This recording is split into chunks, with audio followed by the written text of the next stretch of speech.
Hello, everyone. Good afternoon. Welcome to the Kościuszko Foundation's webinar featuring a lecture by Jaroslaw Anders, and the lecture is titled The Defeated Guilty Lived On in Their Victims, Ashes and Diamonds by Jerzy Andrzejewski.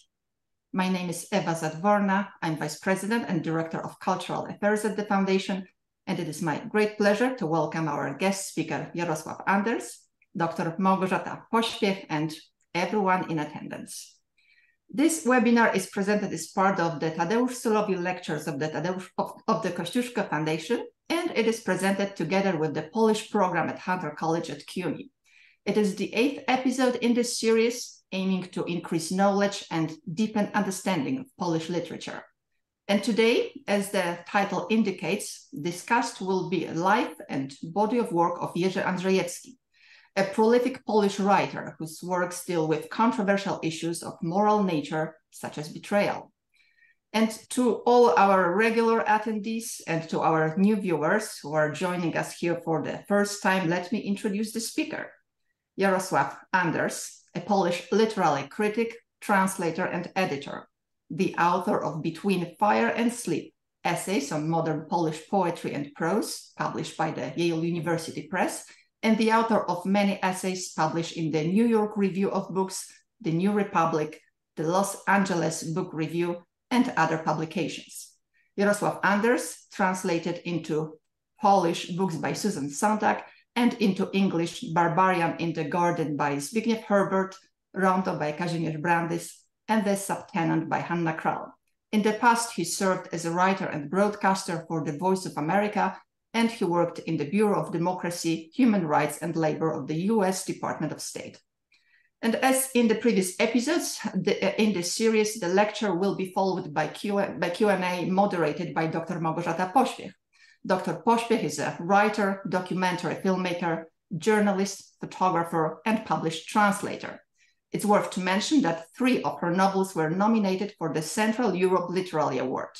Dr. Pospiech is in charge of the Polish program at CUNY Hunter College, and under her leadership, this program grows and expands.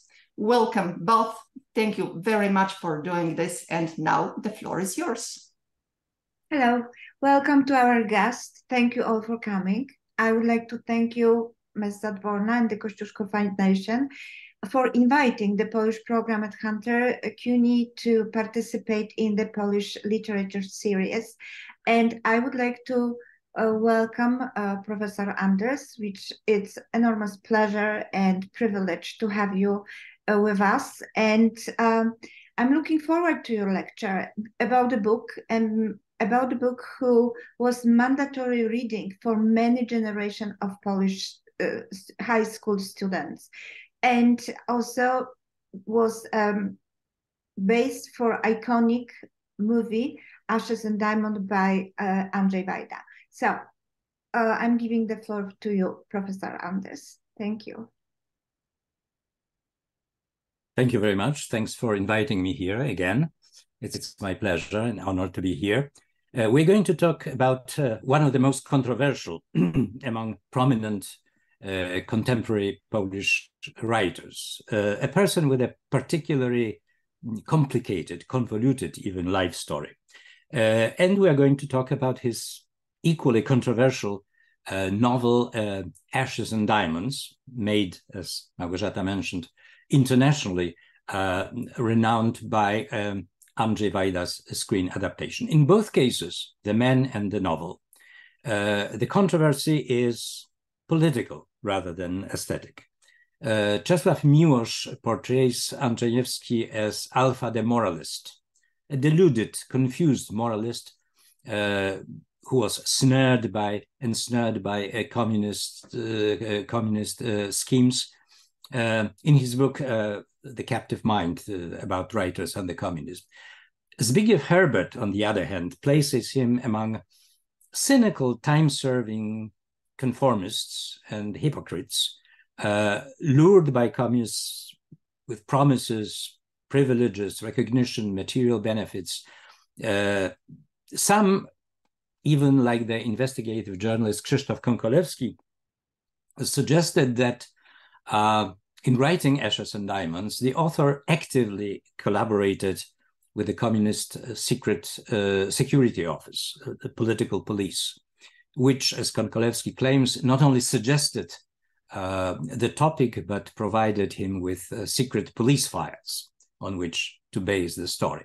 Many Polish critics and commentators abroad openly, and some in Poland, like Maria Dąbrowska and Zbigniew Herbert, in private, dismissed the novel right away when it appeared as tendentious, even repellent and harmful. But emigre writer Józef Czapski, writing about the novel in the Polish review Kultura, published in Paris, while admitting that it is propaganda, still called it meaningful. Czesław Miłosz said that although it was far from reality, it was powerful and managed to establish a certain way of seeing and talking about the problems it was talking about. The book was also attacked by the other side, by Marxist critics in Poland. In general, it surprised many, coming from a person like Andrzejewski. It was a confusing product, appearing in a very complex, confusing moment in Polish history, and in the history of the author's own life. So first, maybe a few words about the author, Andrzejewski. He was born in Warsaw in 1909, still under the Russian partition. His father was an owner of a colonial goods store. Andrzejewski studied Polish language and literature, but never graduated. He started writing and publishing short stories, and in 1935 became a regular contributor, a literary and drama critic to a cultural periodical called in Polish prosto z mostu, which is a Polish idiom meaning straight out, no caveats, no excuses. It was an organ of radical nationalist right, the radical wing of the nationalist and anti-Semitic and National Democracy Party known as Endecja. Was Andrzejewski sharing those views? There is really no evidence of that. He chose this magazine probably because it was a serious cultural publication that allowed some diversity of views and that espoused a Christian worldview with which Andrzejewski was at that time identifying. The alternative was Wiadomości Literackie, literary news, which was very liberal, progressive, secularist, anti-clerical. It also preferred a much lighter kind of feuilletonistic style of writing, which clearly was not to Andrzejewski's liking.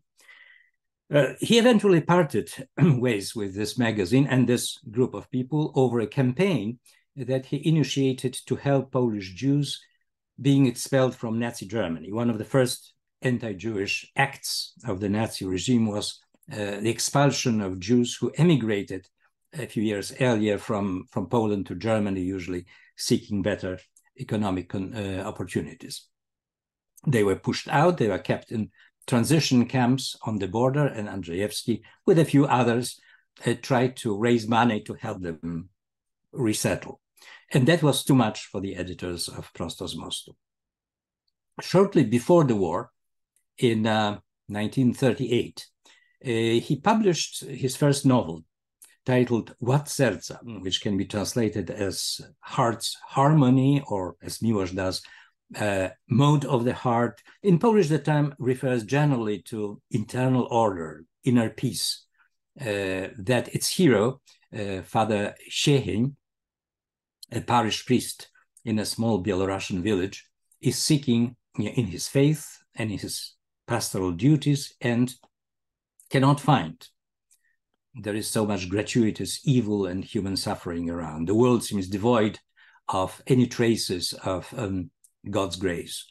He prays, God remains silent, distant, indifferent, even seems to play mischievous tricks on people, subverting their best intentions. Siecheń discovers with horror that his own vocation, priestly vocation, the most important decision and fact of his life, was the source of unimaginable suffering and degradation of another person, a person that he truly loved. All characters in the novel struggle with their fates in a fog of incomprehension. They strive for something, then they run away from something, they do not really know what it is, they constantly misunderstand their own motives, their desires, and misread also the souls of the others. I'm dwelling on this early work, certainly not his best and most significant, because it did establish a certain theme that will be coming back in his later novels, including to some extent in Ashes and Diamonds. Andrzejewski seems to be interested less in moralizing than in dissecting the human soul or human psychology, going deeper and deeper into this dark tangle of unconscious, uncontrollable impulses. The novel was classified as Christian prose and Andrzejewski as a Christian writer, but in fact, it is about the failure of Christian morality or Christian philosophy of men to bring some order and clarity to human soul. During the war and the German occupation, Andrzejewski participated in clandestine cultural life. He was in fact the plenipotentiary for cultural affairs of the Polish government in exile, the so-called London government. He worked with Czesław Miłosz in underground publishing. He also published a number of powerful short stories in which he continued to explore human psychology under extreme duress, showing sometimes in harrowing details how human integrity, the very human self, begins to crumble under unspeakable violence, experienced or even just witnessed. When he read them during clandestine meetings, they were criticized for being too psychological and too abstract. They were not what wartime readership wanted. Miłosz says in The Captive Mind, he exploited his subject matter too soon. His composition was too smooth. Thousands of people were dying in torture all about us. To transform their suffering immediately into tragic theater seemed to us indecent. The culmination of this wartime phrase was a short novella, really, called The Holy Week, which was published already after the war.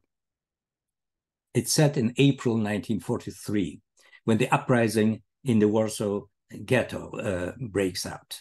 It was the largest Jewish act of resistance during the war and the first urban anti-Nazi uprising in Europe.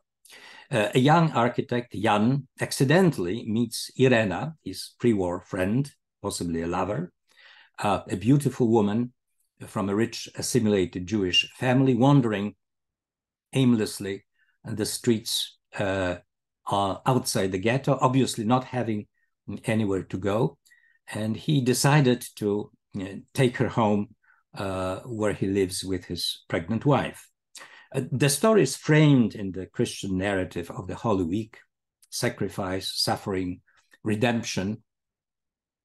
But this context is presented in an ironic, even sarcastic way. Suffering and sacrifice there are, but they are in vain. No one is really redeemed. At that time, Andrzejewski was already moving away from Catholic orthodoxy. The book was not very liked by Polish readers, mainly because it shows Polish attitudes to Jews and Holocaust during the war in a rather negative light. There were heroes, there were villains, but predominantly the Polish population is presented as indifferent, unconcerned, looking at the burning ghetto with prurient curiosity, but no real compassion. The story was also filmed by Wajda, but it is perhaps the only film by Wajda that is almost forgotten today and rarely screened. The war ended, and Andrzejewski hunkered down in Zakopane and waited. he was tracked down by the new authorities, who sent a small delegation and a car to invite him for a friendly conversation in Krakow. We know who the messengers were. They were not from the police. There were two party officials with some intellectual credentials, Stanisław Skrzeszewski and Jan Karol Wende.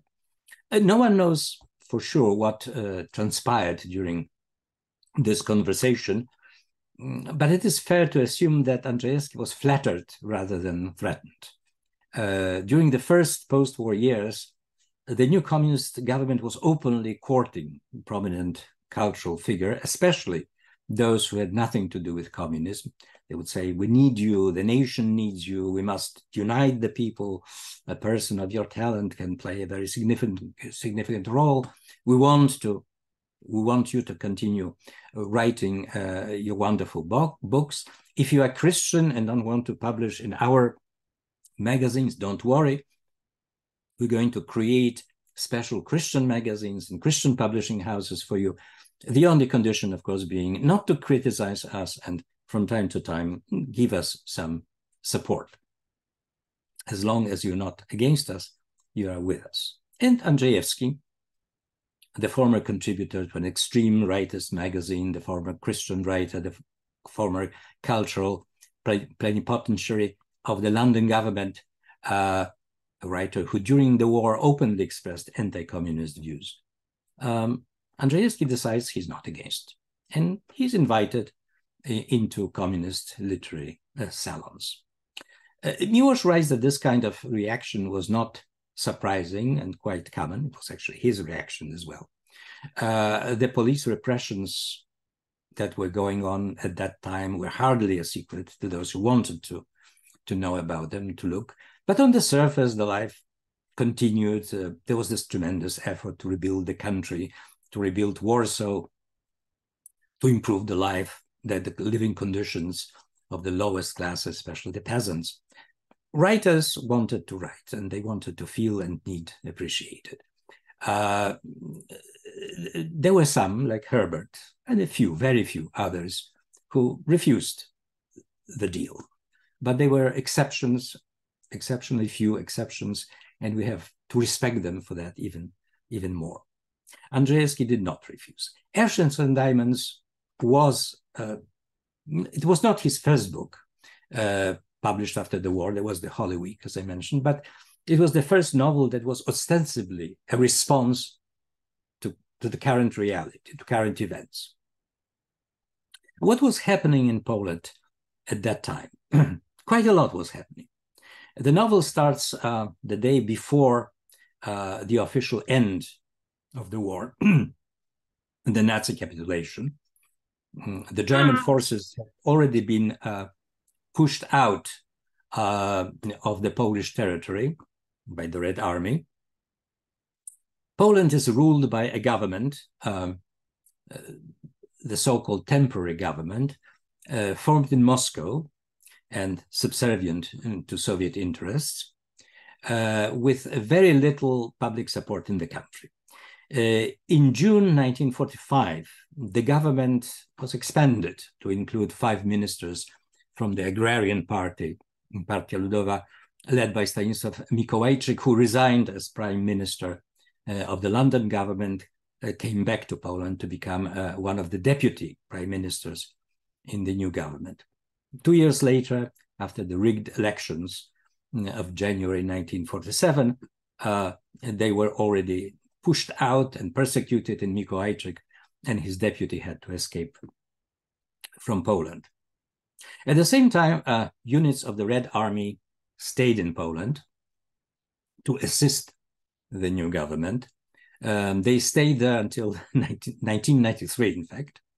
And there was a powerful, nominally Polish internal security apparatus controlled by the Soviet NKVD, with a special advisor, one General Ivan Sierov. The government had problems consolidating its control over Polish territory.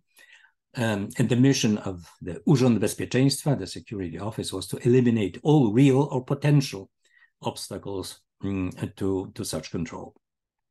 The special targets were people involved in wartime anti-Nazi resistance, the Home Army, and officials of what was known as the underground state, wartime clandestine structures, administrative, judicial, educational, controlled by the London government. The heroes of the anti-Nazi resistance were presented in the official propaganda as reactionaries, as fascists, as anti-people gangs. Spitting dwarfs of reaction was the phrase used by the communists. They were tracked down, arrested, sometimes killed. The London government, which during the war was running quite effectively both the armed and civilian resistance, and which was working very faithfully with Western allies, only to be delegitimized by them, did not have a good response to those circumstances. There were internal divisions in the government and resulting inconsistencies, contradictory decisions. In January 1945, the last commander of the Home Army, General Leopold Okulicki, issued an order dissolving the Home Army to avoid ostensibly conflicts with the Red Army. But the order stated that the Soviet victory does not end the war. The order read, "We must not lose faith that the war will end in our victory. Your future work and activity should be conducted in the spirit of regaining full independence of the state and protection of the Polish population against annihilation." Beautiful words, but how exactly were the former fighters achieve these lofty goals when they were themselves constantly threatened by the security? Some decided to stay underground, to continue fighting, this time against the communists. In March 1945, a number of leaders of the underground state, against the advice of some of their superiors in London, decided to accept the Soviet offer to start negotiations about including them in the new government. 16 of them reported for a meeting. They were immediately arrested and transported to Moscow for a show trial. Some of them died in prison, including General Okulicki died or were executed. Some were released after just a few months and allowed to return to Poland. On May 7, 1945, everything happens like from month to month. On the eve of the Nazi capitulation, the day when the novel actually starts, the chief commander of the Polish armed forces in the West, General Jaroslaw Anders, no relation of mine, created the Delegation of Armed Forces for Poland to assist and to coordinate the anti-communist partisan movement. And the message, again, is not entirely clear. The partisans are asked to work for the reconstruction of the country, but warned against revealing themselves and coming above ground. After a few months, the delegation is replaced with another clandestine organization, Wolność i Niezawisłość, Freedom and Independence, known in Polish as WIN, as an organization of mainly political resistance, but very soon becoming actually an organization dealing with partisans, the forest units. The units at some point receive an order to disband again, but many do not heed the order. The whole region of controlled by WIN refuses to heed the order, and they continue fighting. In 1947, the year of the rigged elections, authorities offer an amnesty to the fighters of underground fighters if they abandon their fighting, reveal their contacts, reveal their past, and everything will be fine. WIN encourages the fighters to take the opportunity. Thousands try to go about ground, and thousands get immediately arrested. Under those circumstances, many individuals and whole units decide to continue fighting out of ideological or patriotic motivations, out of anger, to avenge crimes against their loved ones, out of desperation, out of fear. And they came to be known as cursed soldiers because they are kind of on their own, without clear directives, without an authority that would guide them. They move in the dark, in the shadows, like in the poem Wolves by Herbert, that became quite famous recently. And the poem starts, because they lived by a wolfish law, history will grant them no place. They left behind them in piling snow a yellowish moisture of wolfish trace. Vengeful despair reached their hearts before a traitor's shot hit their napes. They drank homebrew, ate dire straits, and so attempted to meet their fates. Did they have any chance to win? Not likely. And many certainly realized that. Their goals were more limited: self-defense and the defense of the victims of repressions. There were many spectacular, successful operations, attacks on internal security prisons, freeing of inmates. There were attacks on the security offices, Red Army soldiers, whole units, assassinations of persons considered particularly dangerous and cruel, including civilians. There were also pointless killings, accidental, sometimes not. There were robberies of peasants, anti-Semitic violence, sometimes violence against national minorities, mainly from units connected with nationalist groups. There were also cases of deep infiltration of the fighting units by the security, provocations, false flag operations. In the last year of the existence, freedom of independence, Wien was deeply infiltrated. From the point of view of an average Pole, exhausted by the war, exhausted by occupation, it must have been a confusing situation, a confusing picture.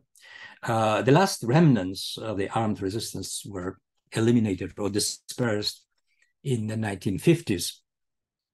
But at the time when Andrzejewski was writing his novel, it was still very much going on. So this is the background which the action against which the action of the novel takes place. This background is nowhere to be found in the novel, but it is fair to assume that for its first readers, it was quite obvious. The first readers must have been aware, at least partly, of what was going on. They could probably could place the protagonists, especially on the anti-communist side, in the right context.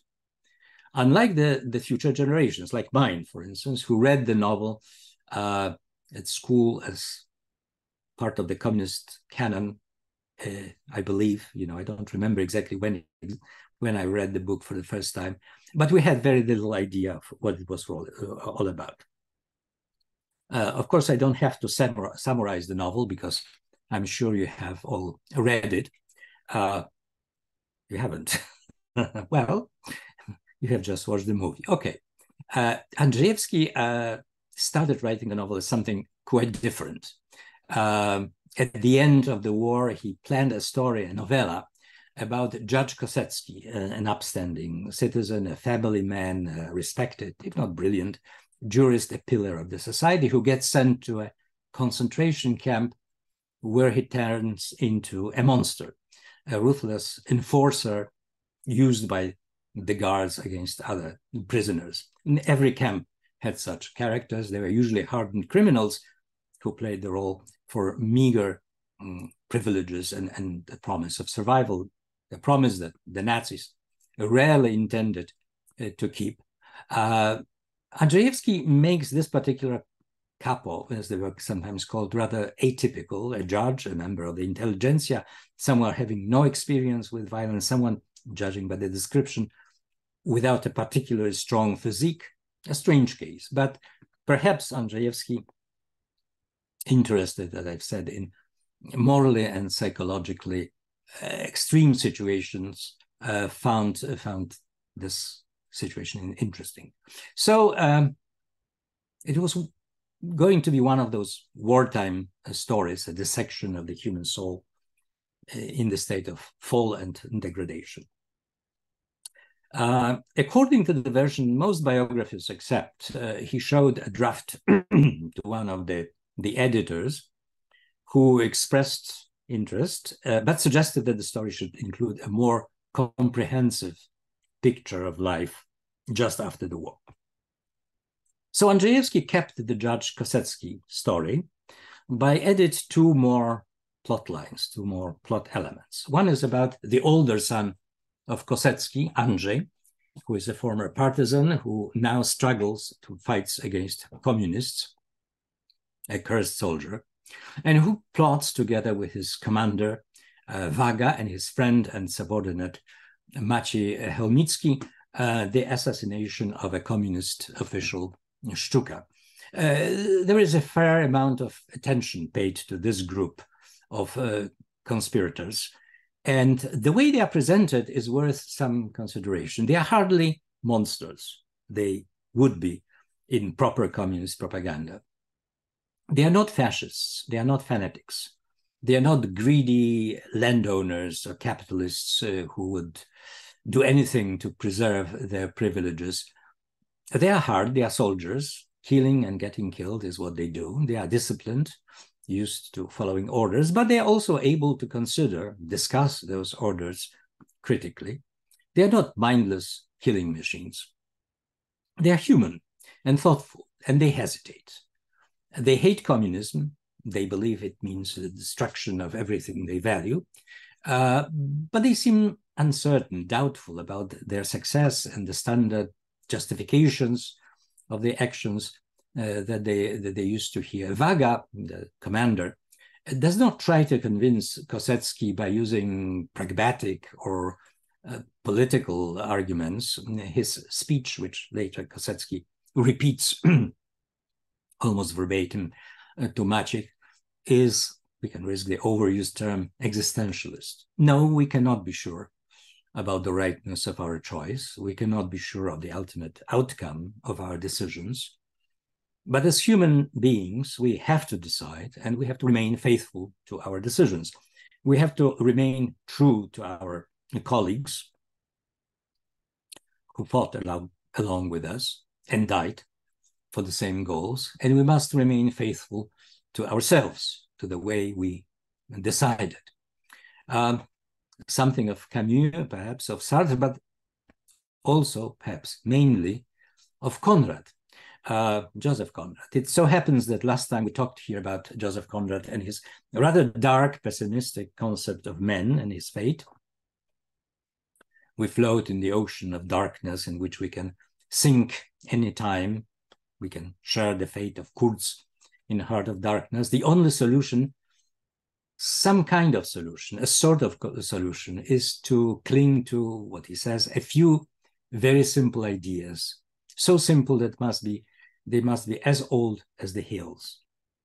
It rests notably, among others, on the idea of fidelity. Semper, always faithful, semper fi, semper fidelis, the motto of the US Marines, by the way. And I said that Conrad was adored by young soldiers of the Home Army. And because of that, he was also criticized by Marxists who presented this code of life and action as dangerous, as heroism of fools, heroism of slaves, of heroism of people who are more concerned with their own righteousness than any practical issues, to quote one of those critics. But there they are. They have made a choice, good or bad, and they feel compelled to stick to it because of this vague yet powerful notions of honor and fidelity. And because also because fate has put them in this extremely, exactly strange situation where they are. They are tragic heroes in the classical sense, victims of fate, and also existentialist heroes in the modern sense. So these are the cursed soldiers in the story. The communists that are the targets, that is Sztuka and his younger comrade Podgórski, are idealized. They are presented as paragons of openness, of humanity. We know they are committed communists, but they hardly speak like ones. They definitely do not come through as Marxist, Leninist, or even less so as Stalinists. They hardly use standard Marxist jargon. They never mention the class war, for instance. They speak about the people, the nation, Poland. They want to rule in the name of all. They are sure that their program will benefit all Poles. When the chief of the local security office, drunk in a bar, is pounding his fist and shouting that all the enemies must be destroyed, they object. No, they say, we need to unite the nation. We have to give everybody a chance. I'm sure there were communists like that, but I doubt they were very typical examples of party apparatchiks of that time. More importantly, Andrzejewski's communists realize they are in a very unenviable situation. They have very little support in the country. The leadership did not come to them naturally, or even the proper Marxist way. There was no popular proletarian revolution. They were just put in there by the Soviets and told to deal with it. Podgórski, the younger one, ponders about the millions that had died, but to quote him, the monstrous deaths now seemed simple in comparison with the fate of those whose lives had been spared, but whose hearts and spirits had died. The defeated guilty lived on in their victims. So what did the triumph of victory signify? He suddenly seemed to himself a weak man, incapable of the difficult task and sacrifices that were demanded. He doubted himself bitterly, painfully. A weak communist who doubts himself. Well, Sztuka tries to reassure him, but he also seems tired and full of doubts, although he usually keeps them to himself. So we have these two opposite sets of characters, neither particularly enthusiastic about what they are doing, what they will have to do.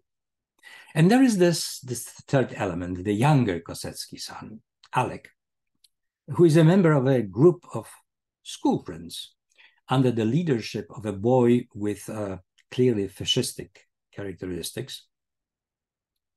They all were too young during the war to work for the underground, to fight against the Germans. And now they are trying to compensate, to set out on a great adventure, to form their own clandestine anti-communist unit. Boys from the middle class, some quite spoiled and cynical, with absolutely no experience, accepting no authority to guide them, and led by this ruthless, almost psychopathic character. And their first act is killing and robbing one of their own, whom the leader perceives as a threat. This plot element in the novel, a truly horrifying one, was most violently criticized by non-communist critics. It was considered a distortion, a slur against Polish youth.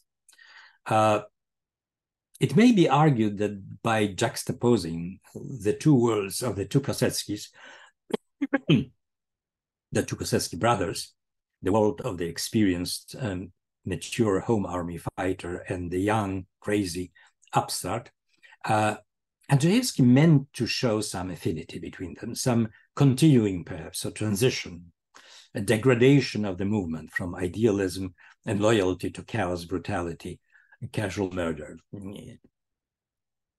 such argument can be made. In my view, the author keeps the two groups rather separate. The two brothers seem estranged, they hardly speak to each other. They exist in two different worlds, following quite different rules. But if the author wanted to suggest that their worlds will eventually merge, which is possible, it was rather insidious, a rather insidious trick on his part. But again, no one other than Józef Czapski, an emigre writer, writing in this article in Paris Cultura that I mentioned, seem to relate to this portrait.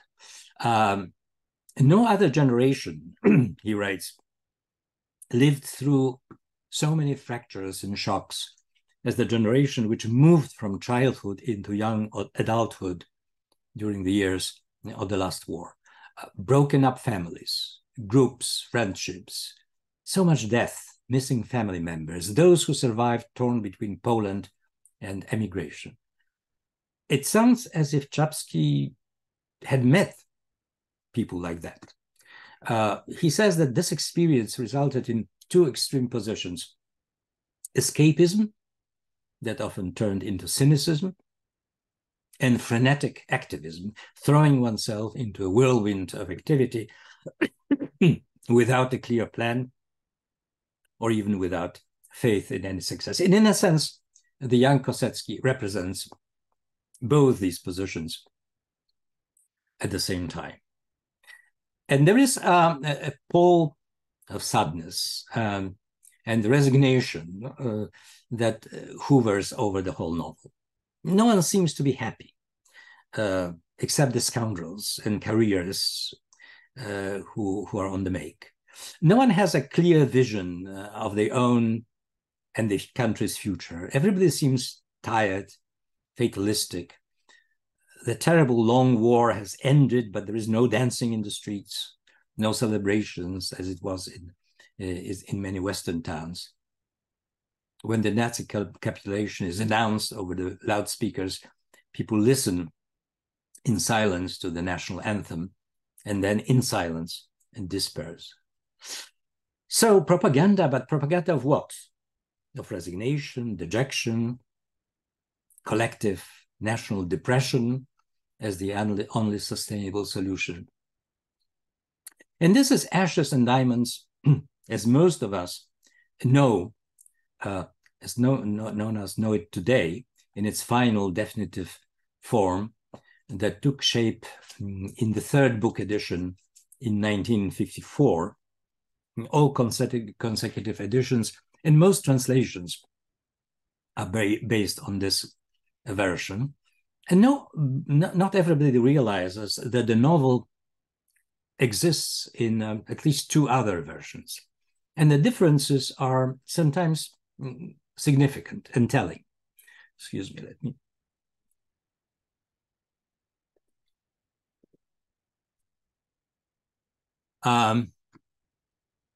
Andrzejewski started publishing the novel in installments, in Odrodzenie, Rebirth, or in Renaissance Weekly, in 1947, under a lackluster title, Zaraz po wojnie, right after the war, definitely a working title. The author modified it slightly for the first book edition in 1948, and much more for the 1954 edition. Without going into meticulous textual comparisons, let us say that the early versions presented the political context of the events more extensively, not completely, but more extensively, and more, not completely, truthfully. In the magazine version, we learn, for instance, about Soviet soldiers robbing and burning the residences in the more affluent suburb of the town. They are presented as alien creatures with Kalmyk features. Kalmyks are descendants of Mongolians. Much more attention is given to the sense, even among the communists, of the unequal position of Poland vis-à-vis the Soviet Union, the giant next door that always tried to absorb Poland and will may still want to do it. The fighting that is going on in Poland is called, in the early version explicitly, a civil war.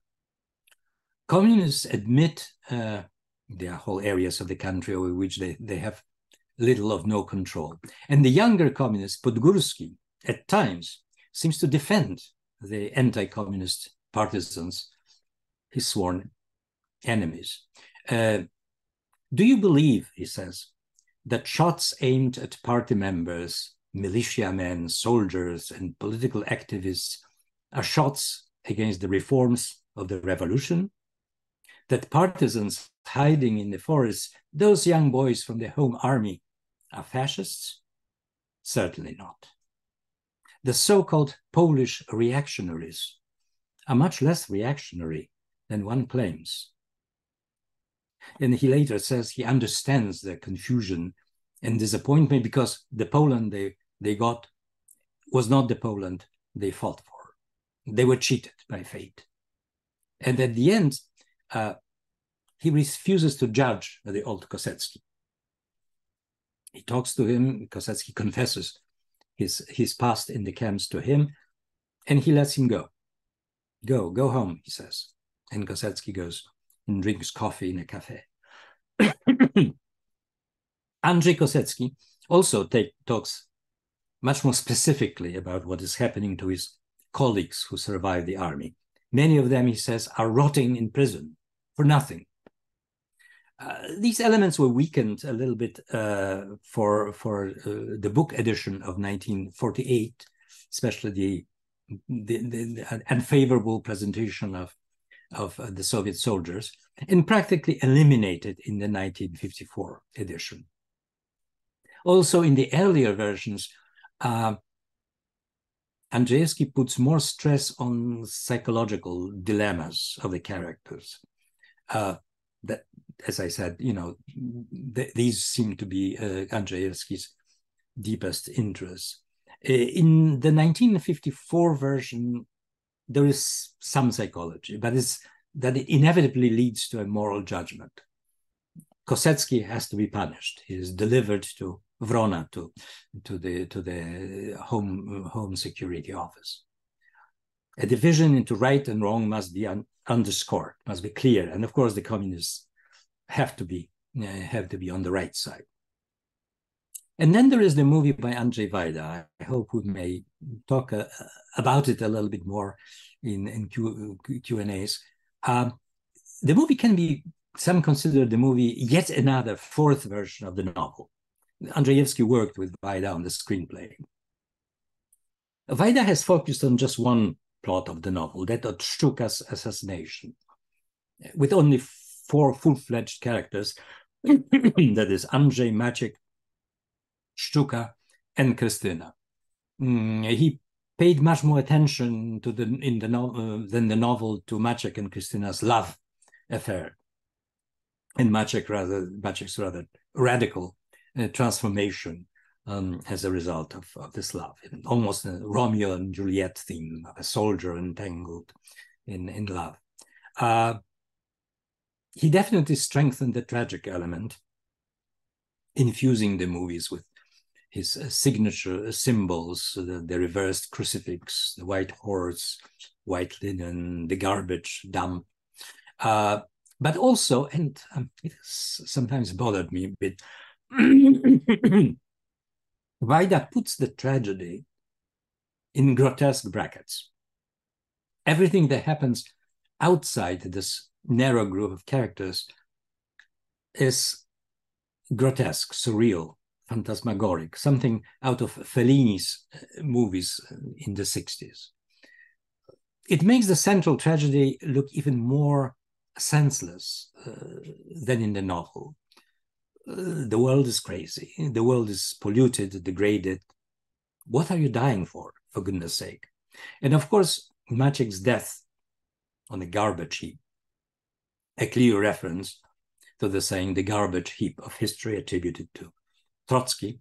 When Maciek dies, he kind of curls and seems to be sinking in the garbage. But all these versions actually have the same message. The struggle is senseless. It will only bring more suffering and destruction. The communists are here to stay, whether you like it or not. The old world is doomed. The new world is uncertain. It's twisted.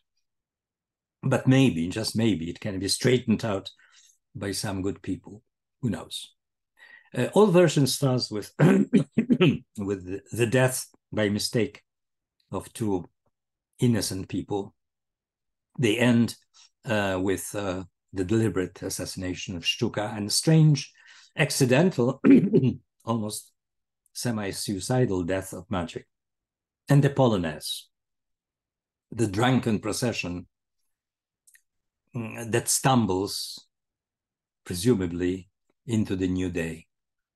A strange propaganda, very unlike all other propagandistic works of that time, using many anti-propagandistic devices, many ambiguities. And perhaps because of that, quite effective. Why did Andrzejewski write this book? What was he trying to achieve? There is no evidence that he was ordered, coerced to write it against his will. Did someone suggest it to him, like, for instance, Jakub Berman, one of the three most powerful men in Poland at that time? Even if one did, Andrzejewski must have quickly convinced himself that it was actually his idea. One of his younger friends said that he was too vain to take dictation or to serve as a ghostwriter. The worst nonsense he wrote and said always came from him, from his heart. Was he trying to ingratiate himself to the authorities?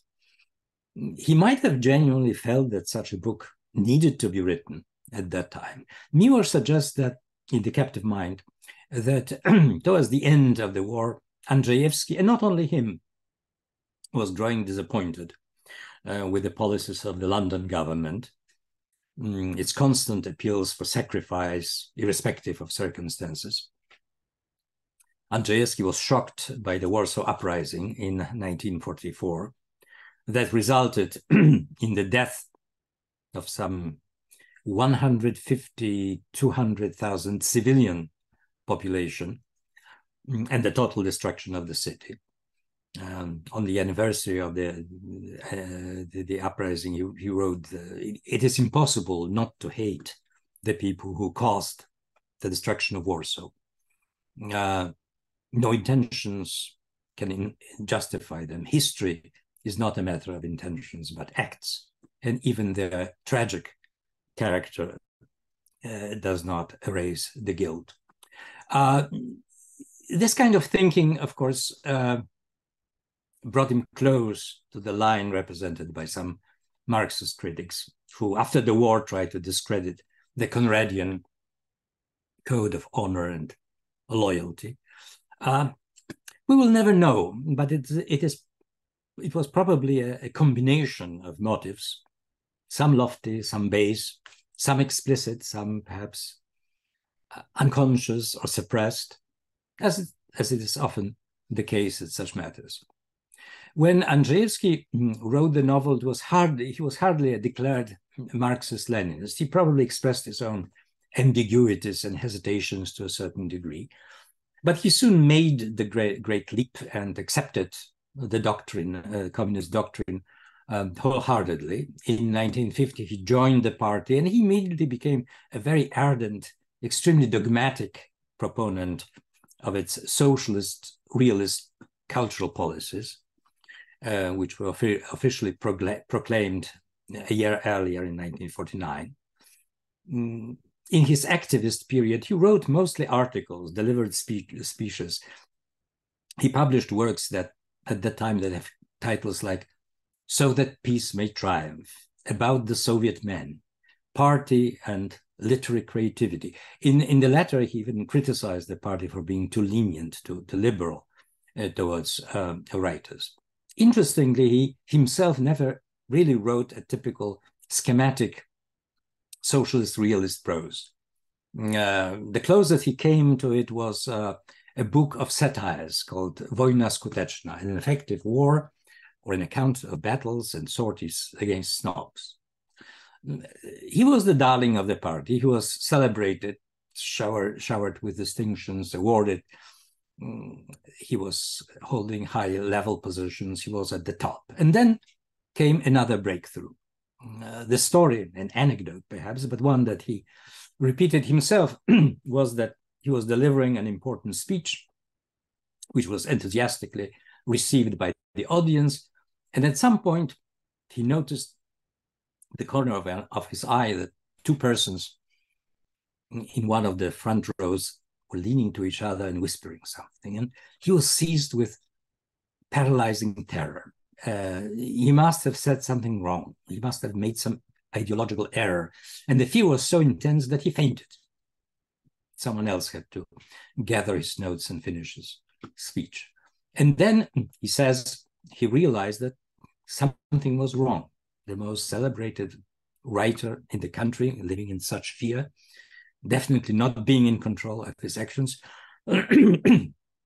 Later on, and it's almost certainly an anecdote, one of the whispering persons admitted that it was getting really stuffy in the room, and they wondered if someone shouldn't open the window. Be it as it may, he remained in the party until 1957. He resigned ostensibly over the closing of another literary periodical. Also in 1957, he published the novel Ciemności kryją ziemię, Darkness Covers the Earth, which is available in English as The Inquisitors. The book tells about the Spanish Inquisition in the 15th century under Torquemada, and is a clear metaphor of the mechanisms of a totalitarian order and psychological mechanisms that make a seemingly moral person embrace it.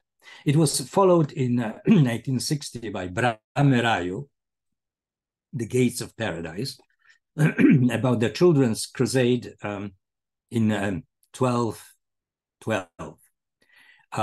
It is a psychological novel about young people who mistake their sexual frustrations and desires for religious frenzy, but this time also with public consequences, because they lead a crowd of innocent children on a quest to the golden gates of Jerusalem and lead them to their perdition, and a friar who discovers the truth by listening to their confessions tries to stop the procession, but is trampled down into the ground by sheepishly walking children. By the way, this novel was also filmed by Vaida with an international cast. We had a technical problem because you froze, but now, okay, everything is fine. So please continue. I froze. We couldn't see, maybe see you or hear you for last maybe 30 seconds. Last 30 seconds. Okay, well, I was talking about about Miazga, The Pulp, a very strange novel. It has some good parts, but people usually criticize it. It's a strange book because it's not really a novel. It was meant to be a portrait of Polish life in the 1960s. It's not really a novel. It's a draft of a novel, or even set of writers' notes while writing a novel, something deliberately unfinished, as he said himself. It was published in Samizdat in 1979, when people had already different problems. It sort of missed its moment. Andrzejewski followed a certain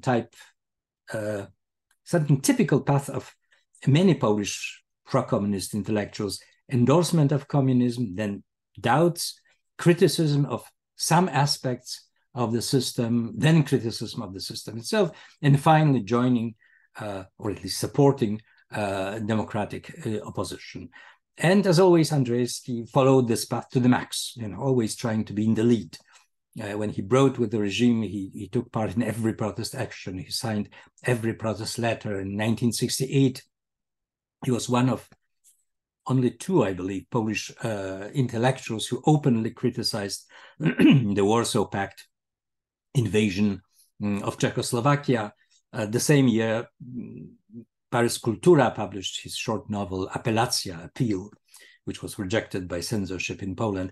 In January 1976, he signed the Memorial of 101, protesting against the changes in Polish constitution. And the same year, after this suppression of workers' protests, he became one of the founding members of the Committee for the Defense of Workers, which created a link between Polish intelligentsia and Polish workers, which played a very significant role during Solidarity.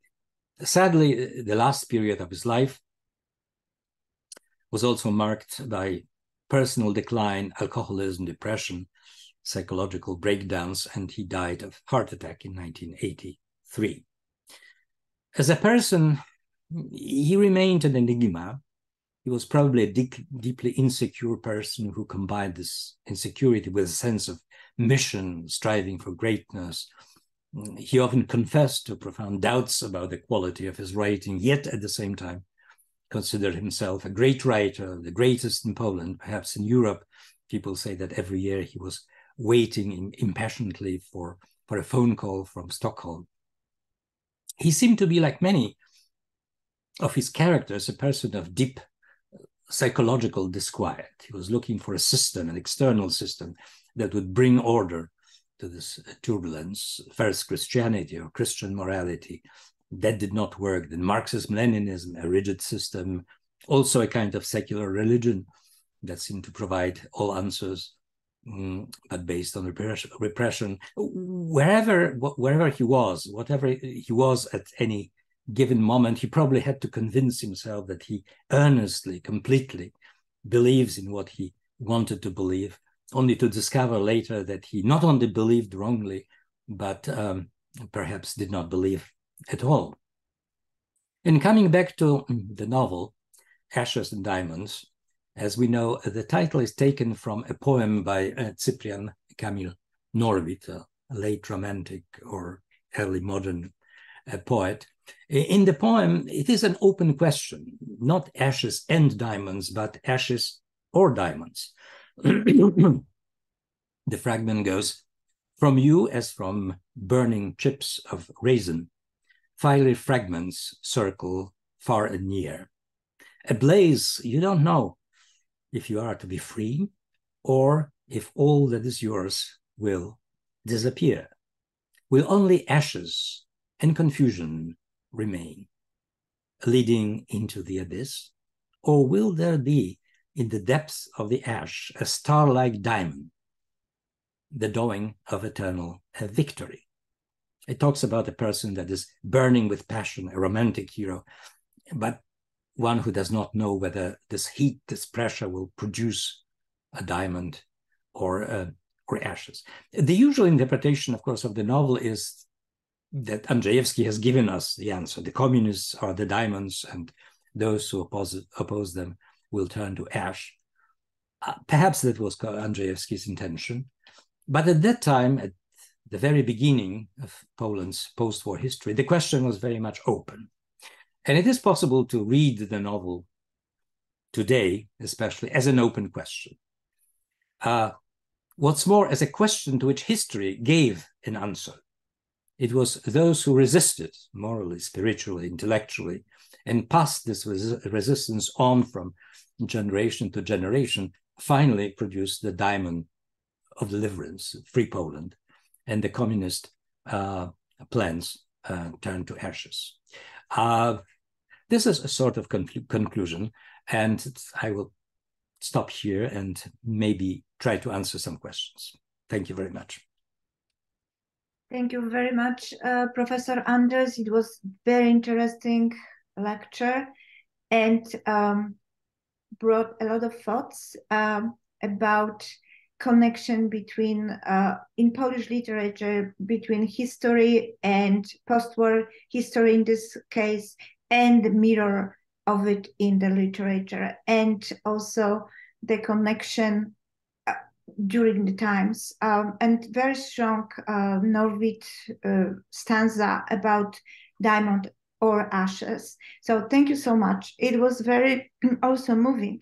I wanted to talk first about, usually I start on personal note, but I ask that later, I would like to talk about Polish identity in literature, especially it's so connected with what you said about Ashes and Diamonds in the film, from Greek tragedy to Romanticism, and then to Conrad's view of the world.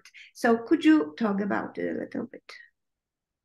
Yes, the novel has so many elements and so many levels. It can be also read as a debate on Polish identity, the romantic identity, Poles, the incorrigible romantics.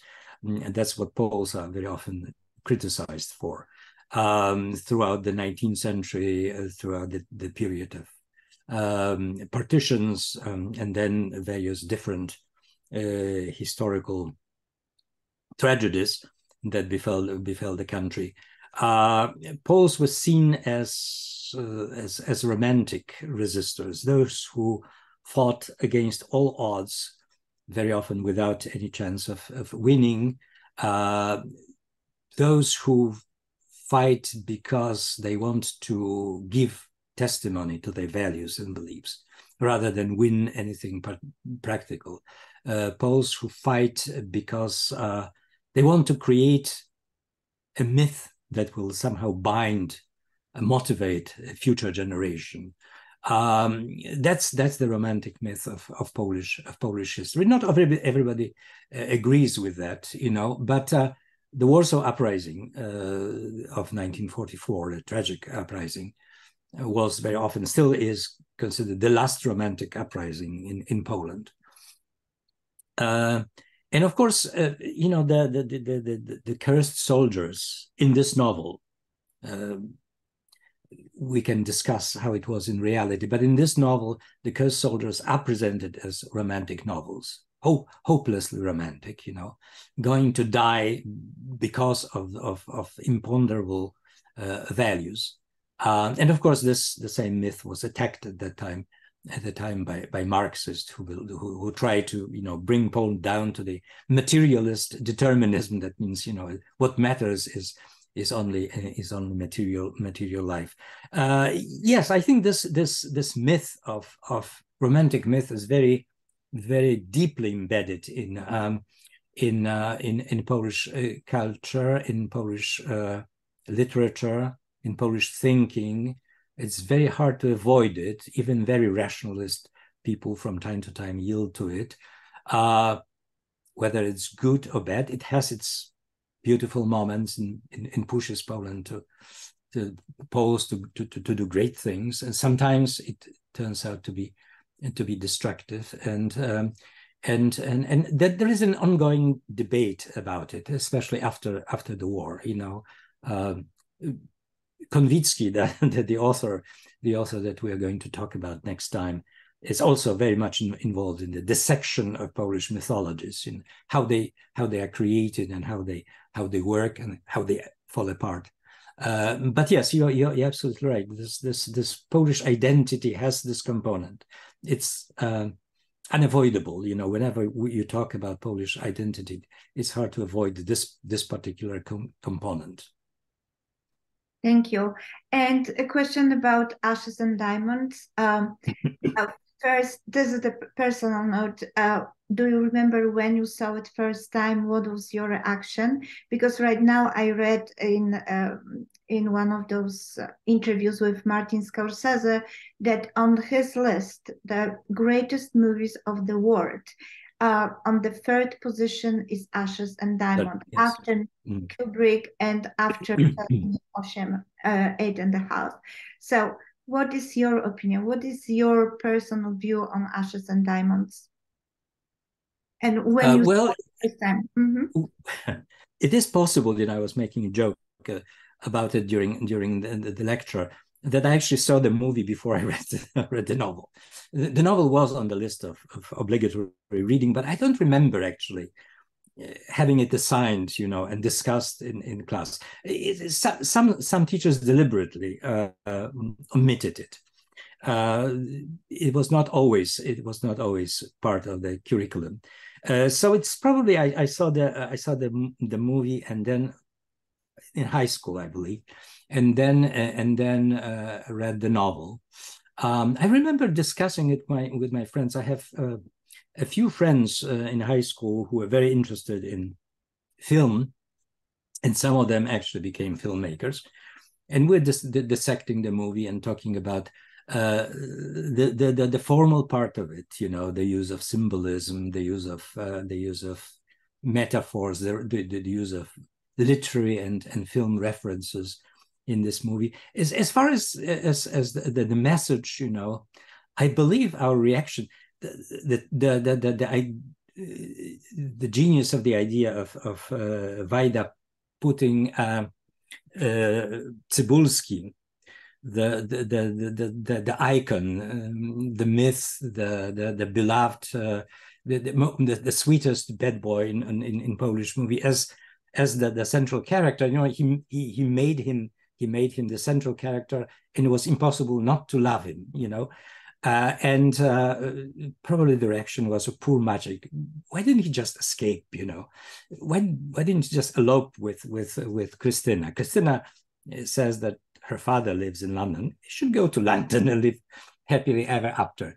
I don't think that the myth of the Conradian myth of obligation, of faith to heroism was very significant to us at that time. We were probably, you know, it was kind of exciting to see a movie that actually spoke about things that our teachers did not talk to us about, you know, the history, the resistance against communism, the hesitations of communism.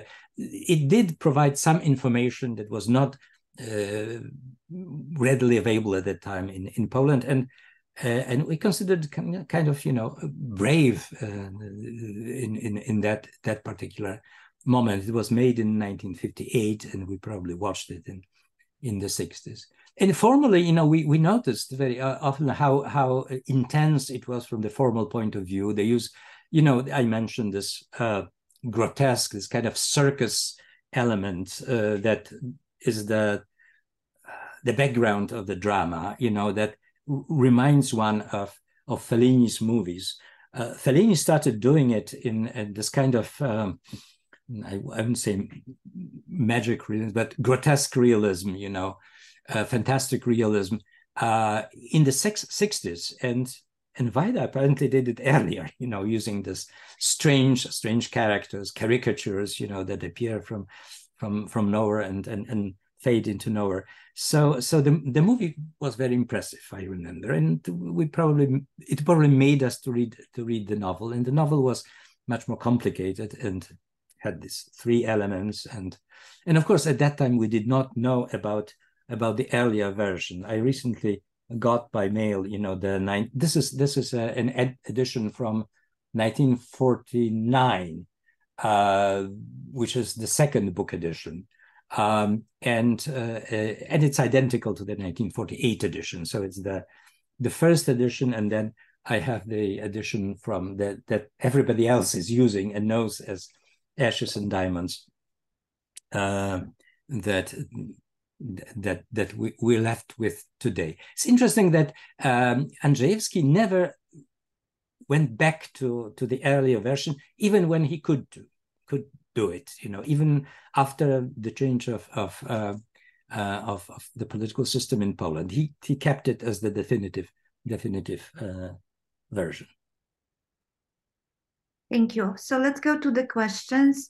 First is from Mr. Eric Hood. How difficult is to find the original novel in Polish language? I study Polish language and history. The original edition, the one from. He's just writing the original novel. So well, the original, the 1954 edition is quite readily available. This one is very hard to get. I saw it on some ABA book system, you know, book saying system. they want something like $600 for it right now. So it's very rare, actually. I think that a copy is in the Library of Congress, but I got it from a friend and I have to return it because it's too valuable now. Thank you. Ms. Longen-Müller, thank you both, Professor Anders and Dr. Pospiech, for the insightful and heartfelt discussion of the book and the movie. Thank you so much. And Professor Roman Koropecki, could you please speak more about the changes Andrzejewski and Wajda introduced into the movie, particularly the father-son dynamic? The father-son dynamic. Mm-hmm. So what changes Wajda introduced into the movie about the father-son dynamic? Father-son dynamic. There is, I think, Kosecki, the old Kosecki, the father, does not appear in the movie. You know, this whole element is omitted. So Kosecki there's one Kosecki only, Andrzej, and you know, there is some kind of relationship between him and Waga, the commander, major, and Kosecki's captain, and I don't remember the rank that Maciek has. So there is some kind of, you know, father-son relationship between the commander and Andrzej Kosecki. First, he says, you know, Andrzej confesses his doubts about the mission, and Waga says, well, I am your commander and I do not have to answer this kind of question. I'm just giving you orders, but I will answer your question, you know, because I also share some of those deals. I don't see. Maybe Professor Koropecki will mention which element exactly he's talking about. I don't see much of father-son relationship in the movie. In the novel, there is a little bit more of that, you know, because Kosecki is the old Kosecki is a broken man. He has no control over his sons. I'm sorry, I cannot really. Okay, let's wait. Maybe Professor Koropecki will be more specific.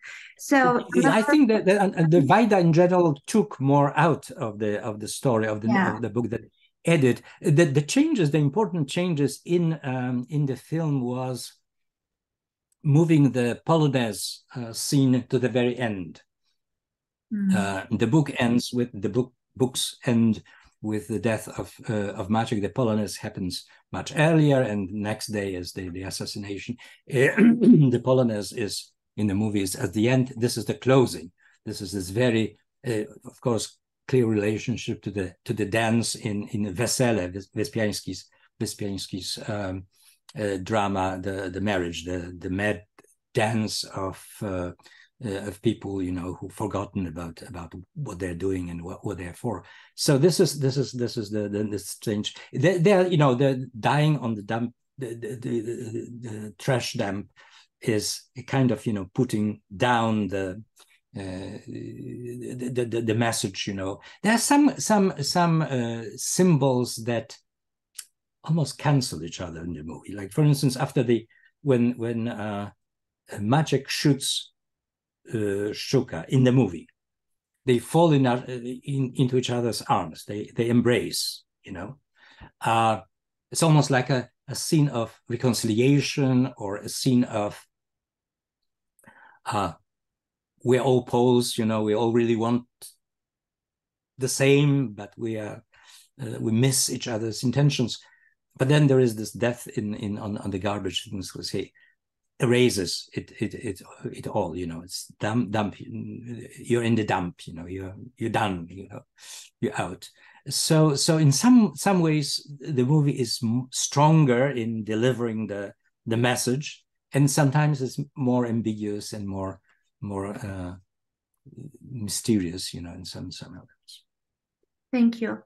Professor Henryk Sikorski, interesting connection that you made between Andrzejewski and Konrad, who also waited for a phone call quotation that never came. Somehow, and I cannot put my finger on it at this time, the idea of betrayal, Lord Jim, Nostromo, Heart of the Darkness, etc., seems to haunt Ashes and Diamonds. How familiar Andrzejewski was with Konrad fiction during his final years and at the time of his death. Did Andrzejewski ultimately see himself as a betrayer or as one betrayed by his peers for the themes in his novel? Well, I would assume, I don't, I haven't any, textual proof, but I assume that Andrzejewski knew Konrad. Everybody of this generation was not only read Konrad, but it was under the impression of Konrad. It was thanks to Żeromski, who made Konrad into a Polish writer, in a sense, back into a Polish writer, and repolonized him. And as I said, the generation, there was a whole discussion about Konrad at the end of the war, and Marxist critics attacked Konrad. Dąbrowska defended Konrad. The other part, whether Andrzejewski saw himself as a betrayer, whether traitor, when it's not evident from his correspondence or from his private statements. In his writing, there is usually a person that is deceived by not so much whom, but by some impulses in his own heart, like the young priest in the Inquisitors. People asked out of the purest intentions and do the most horrible things, and they are never really judged as traitors. They are never actually condemned. They are treated with pity. If we can extrapolate, the way that Andrzejewski thought about himself in those vacillations and changes, that's probably how he saw himself, as a person who was deceived by his own soul, by his best intentions, best impulses in himself, rather than being betrayed by someone or being a traitor to someone. Thank you. I'm looking at another question, and this is actually Ms. Alisa Valles. Many thanks for this talk. Can you say anything more about why you think Józef Czapski seems to have received Andrzejewski in a way few other contemporaries did? Well, I don't know. Czapski had, as we know, also very dramatic history. He found himself in extreme situations. I don't know. It's in his memoirs, in collected works. He wrote about it in Paris Cultura as a kind of review of the book, in which he's very, very balanced. It looks like he wants to say something, not necessarily wants to, but he must say something positive about his book, something compels him. It sounds, when I was reading these words, it sounded like he probably met people like that, people who are young people who are totally corrupted by the war, or emptied, the real lost generation, those who were children during the war and who barely reached, Jan Kosecki, Alek is, 16, I think, in the novel. So they barely reached their very early adulthood, and they envy the older generation. It looks like he was familiar with this kind of people and situation. Where and how, I really cannot say. I simply don't know. Thank you. What about Mr. Józef Figa? I read and discussed the novel in 10th grade. That was a long time ago, and I read the 1949 edition. My parents had it at home. As I recall, Vaga explains to Maciek that Sztuka has to die because his commitment to the ideology and the new system.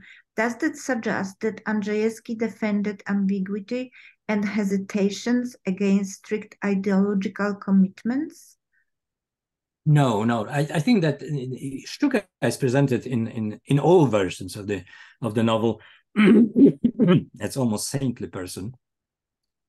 Vaga, when Vaga, Andrzej Kosecki asks Vaga, the commander, why do we have to kill him? He said, because he's an idealist, he's an honest man, he believes in what he's doing, and he's a good organizer and respected people. That's why he has to die. That's coming from the other side, you know. Vaga says that we're not worried about the conformists. The conformists are going to run sooner or later. The true idealists are the people we should really be afraid of. A very strange position. I mean, I don't, of course, agree with it, but he puts these words in the mouth of a person who is definitely not a positive character. That means he's pushing those two young men, Andrzej and Maciej, against their doubts, against their conscience into this act. So no, we cannot take it for Andrzejewski's own belief that Sztuka is guilty of being too idealistic. Thank you. And Professor Koropecki is again asking, is more specific, and he's saying that it's about relationship between Sztuka and his son, which in the movie his son is. Yes. Okay. Sorry. Sorry, I missed that. Yes. Vaida introduced. He cut off a lot from the novel, but he introduced a motive of Sztuka's son that does not exist in the novel. Sztuka's son is raised by the sister of his wife. His wife died in a concentration camp. The son is raised by his sister, and at the end, we discover that he is also a cursed soldier. That means he's also fighting in the underground against the communists. He's arrested by the UB, the security office. We see the scene when they are standing against the wall with their hands raised, and his son is extremely defiant. He talks back to the officer and is slapped in the face. It's interesting that when you look at the actor, I don't remember who played this role. He almost looks like a younger Cybulski. He's very, very similar to Cybulski, like a teenage Cybulski. The relationship, it's not developed in the movie. Sztuka, when he learns he wants to regain custody of his son. The sister of his wife does not agree. He wants to regain custody and he wants to raise him in his own way. That means as a good communist, and he's worried that under the guise of this woman, he became someone totally different. And yes, this is the case. At the end of the novel, he wants to go to the security office and confront the son. Probably not so much to intervene on his behalf. The security officer is polite enough to let him know that we've got your son, and rather to confront the son, and it does not happen because he's murdered. So this is a new theme, yes, in the novel, not fully developed, I think. So we cannot really speculate too much about the relationship. This is it. Thank you so much. It's the all time we had. And thank you so much, Professor Anders. It was really good to hear your analysis of Ashes and Diamond, the book, and the very controversial life of its writer, and also very controversial book. Thank you so much, and thank you all of you for coming and listening.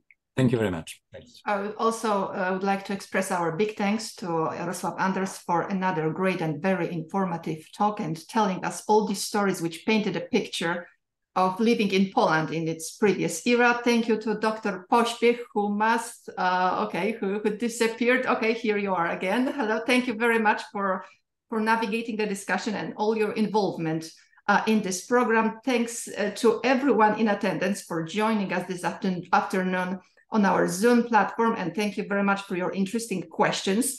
As always in the past, we have recorded this talk, and the recording will be posted on the Foundation's YouTube channel, which is Kościuszko TV. So if you would like to rewatch this lecture, that's the place to go. And the next episode in our series, and another talk by Jaroslaw Anders, will be dedicated to another Polish writer and film director, Tadeusz Konwicki. Between Tragedy and Farce, Polish Fates in the Prose of Tadeusz Konwicki is the title of the next lecture by Jaroslaw Anders, and it will happen on March 19th at 4 p.m. Eastern Time. So, ladies and gentlemen, please mark your calendars. And on the last note, the Kościuszko Foundation is a membership organization. Therefore, if you are a member, that's very fantastic. Thank you. If not, you are most welcome to join our community of members. We would very much appreciate your help, which allows us to host programs such as this one. And with this note, I would like to conclude our webinar, wishing you all great rest of the day or evening. Thank you all very much.